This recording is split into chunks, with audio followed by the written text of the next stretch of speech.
Hey guys, Steve Witt here. How you guys doing?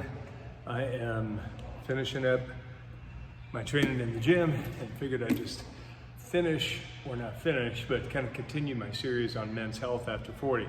I apologize for not getting back with you guys. Last week was kind of a little crazy, so I did not do one of the installments. But what we've talked about so far is how does mindfulness and spirituality incorporate into maintaining a steady, consistent mind state. We've talked about how we create a sense of community in order to have support and have a good network, good system to where we can all work together. And now I want to talk about individual training. Here we are at the gym. So the government has instituted some policies, the governor has instituted some policies about wearing a mask. That's why I was wearing my mask. Nobody else in the gym right now, but I'm still doing it. And it still means that we have to be able to be responsible for our own individual training. So what does that mean? We talk about sense of community, group classes, camaraderie, but then we also talk about this idea of our own individual responsibility for wellness. So what does that entail? Well, nutrition certainly, and then what we do on our own to be able to work out.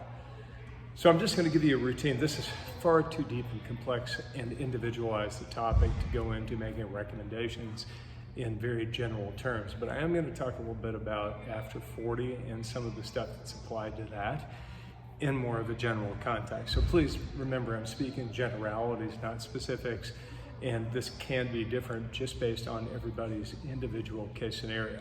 Okay, so get rid of my ball. So the first thing that I want to talk about is what do you do for cardiovascular training? So running, anything that is sustained over an extended period of time that elevates the metabolic rate.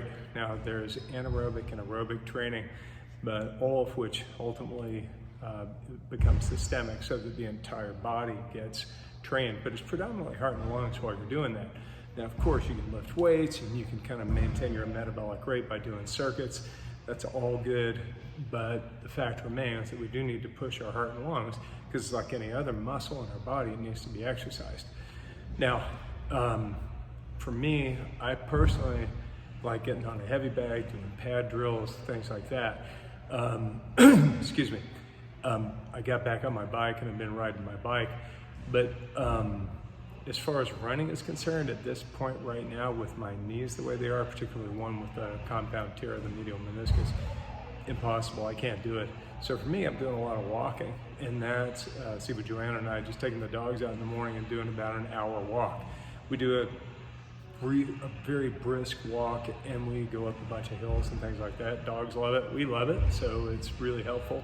And it does push the heart and lungs, but it's definitely sub-maximal training. So we're not killing ourselves obviously on the walk. We're just kind of walking fast and kind of walking up a bunch of hills. It's great because you at least get to be outside, you get to be with the animals in nature. We use it essentially as a walking meditation, so walking mindfulness practice. Second, getting in here and hitting the weights. So for guys, as you get a little bit older, the recovery time becomes much more of an issue. And I personally feel it's a great idea to mix things up. If you were doing a split routine when you were younger, meaning like you come in and you do chest, triceps, and shoulders one day, and then the next day you do back, buys, and abs, and then the next day you do legs, and you repeat the process, hitting the 6-day-a-week workout. That's fantastic, really good. But as you continue to age, sometimes you really need more of a recovery interval. So you decrease the volume, increase the rest, so maybe you just do 3 times a week. There's one workout, I forget the gentleman's name, but what he advocates is doing 4 sets per muscle group, full body, 3 times a week, because that's going to create enough of a recovery interval in order for you to do well, essentially, and create muscle growth and still maintain what you be able to maintain. So that's very plausible as well. I like functional stuff, so for me, I like Olympic lifts, although I have a really hard time with that at this point because of my back. I've got some degenerative and herniated discs, So for me to do cleans, clean pulls, I have to modify all that kind of stuff so that I'm not really pulling it straight off of the ground. I do it from a hang position, which means I'm not placing all that stress on the lumbar spine. Makes it a lot easier for me, but it really, really does increase mobility. Makes me feel good just kind of getting in and out of the car and whatnot. So the basic premise is you have to mix it up as much as feasible. Bike ride, swim, just generally be active, and you have to push. You really have to push if you want to start seeing some changes in the musculature. And you know, I'm going through this diet journey right now where I'm going to a functional physician in San Diego.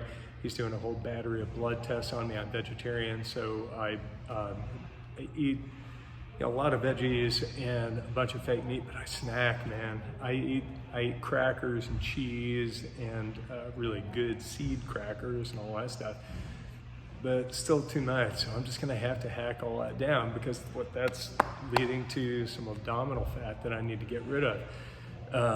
Just need to get rid of. It's not good to have it hanging around my middle. So if I can't jack up the cardiovascular training, I have to decrease the caloric intake.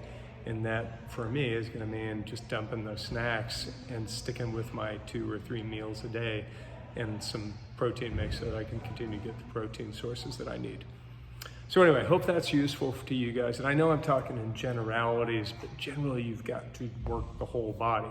And however you do that, you're working your push exercises. So here's kind of a synopsis. Push exercise, pull exercise,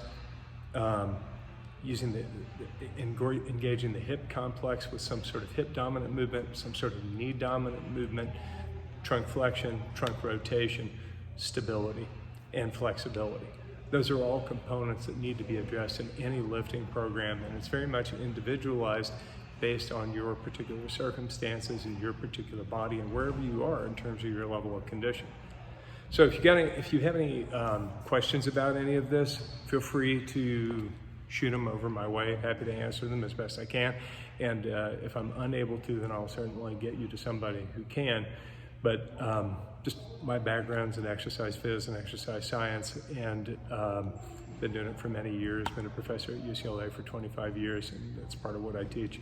So happy to answer any questions you guys might have, and have an awesome day. I hope you had a really nice 4th of July. Take care.